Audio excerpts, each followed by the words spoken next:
30 января средний взвешенный курс таджикского сомони к доллару США составил 10,28 сомони к $1. Курс сомони к рублю составил 0,14 сомони за 1 рубль. Курс сомони к евро составил 11,18 сомони за 1 евро.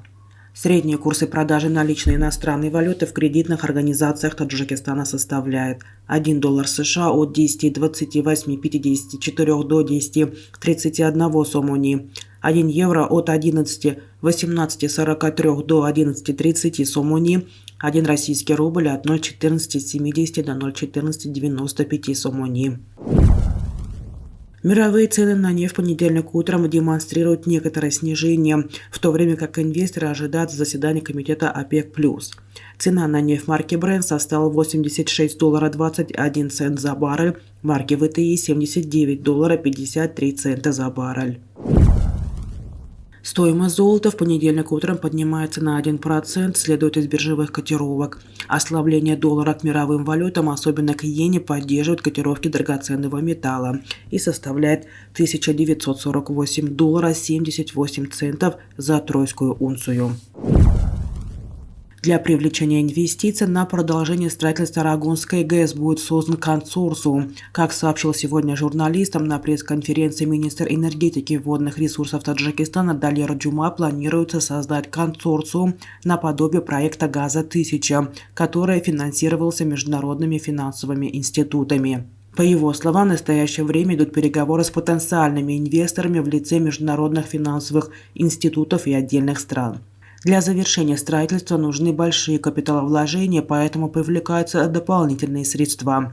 В частности, $15 миллионов уже выделено в качестве технической помощи для проекта Рагунской ГЭС, отметил он. Развитие внутреннего долгового рынка поможет правительству Таджикистана повысить устойчивость и диверсифицировать источники финансирования, считают специалисты Международного валютного фонда. Бюджет по-прежнему в значительной степени финансируется из внешних источников, при этом ограниченный рынок ценных бумаг местных органов власти ограничивает возможности финансирования из внутреннего бюджета, говорится в публикации фонда по итогам декабрьской миссии в республику. Аналитики МВФ полагают, что повышение эффективности управления денежными ресурсами и развитие рынка ценных бумаг обеспечит больше возможностей для смягчения дефицита внешнего финансирования. Денежные переводы физических лиц из России в Узбекистан, Кыргызстан, Казахстан, Грузию и Армению в минувшем году достигли рекордных объемов. Об этом сообщила РБК со ссылкой на центральные банки этих стран. По Таджикистану информацию изданию получить не удалось. В публикации поясняют, что, учитывая денежные переводы через банковскую инфраструктуру или через систему денежных переводов «Золотая корона» и «Унистрим и Контакт». Так, объем денежных переводов из России в Узбекистан по итогам 2022 года составил $14,5 миллиарда. За год он увеличился в 2,6 раза, сообщается со ссылкой на Центробанк Республики Узбекистан. В Казахстане в 2022 году из России было направлено 357 миллиардов тенге. Это около $775,4 миллионов, передается со ссылкой на Нацбанк Казахстана. Отмечается, что это рекордный объем с 2014 года. По сравнению с 2021 годом объем переводов в долларах вырос в 6,8 раза. Авторы публикации отмечают, что Центробанки Кыргызстана и Армении пока не опубликовали данные за весь 2022 год. Однако отмечается, что по итогам 11 месяцев 2022 года физические лица из России в Кыргызстан отправили $2,6 миллиардов, что на 6% больше, чем в январе-ноябре 2021 года. Это также рекорд с 2005 года.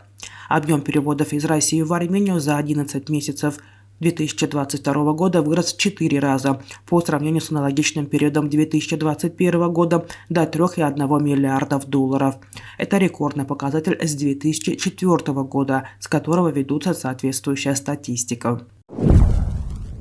А в Узбекистане владельцы газовых заправок массово продают свой бизнес. Об этом сообщает издание подробно.уз.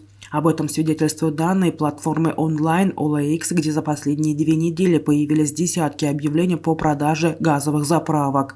Интересно, что большая часть заправок, выставленных на продажу, находится в Ташкенте и столичной области. Также есть объекты в Самаркандской, Джижакской и других областях. Эксперты связывают эту тенденцию с двумя факторами. Во-первых, это серьезное усиление контроля в сфере. Не секрет, что многие заправки воровали газ, получая баснословные доходы с этого. Однако теперь власти взялись серьезно за этот вопрос, устраивая постоянные проверки.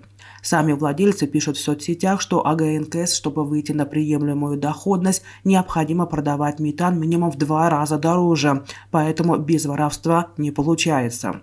Второй важный фактор – это ограничения, введенные на поставку газа заправкам. Многие из них с начала января работали по укороченному графику, а с 10 января и вовсе были приостановлены поставки газа на АГНКС. Сейчас в каждом из регионов работают лишь специальные заправки, обслуживающие общественный транспорт и коммунальную технику. Когда заправки смогут приступить к полноценной работе, пока непонятно. Такая ситуация с постоянными ограничениями не может хорошо отражаться на бизнесе. У предпринимателей нет уверенности в том, что в предстоящем осенне-зимнем сезоне 2023-2024 годов подобное отключение не повторятся. Поэтому, считают они, лучше продать от греха подальше этот бизнес, пока он не накрылся медным тазом.